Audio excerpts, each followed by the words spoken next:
The student behind a federal lawsuit against Hononegah High School pulled the case last week, but attorneys say they plan to refile it in state court within days.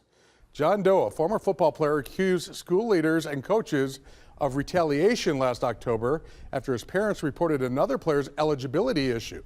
The Illinois High School Association later sanctioned the team, and Doe said he faced bullying and also threats and isolation as a result. Doe's attorneys argued the school failed to investigate the harassment. A judge dismissed the case without prejudice on July 10th, giving the legal team a chance to restart the case in a different court. School district officials deny the claims and say they will continue cooperating with the legal process.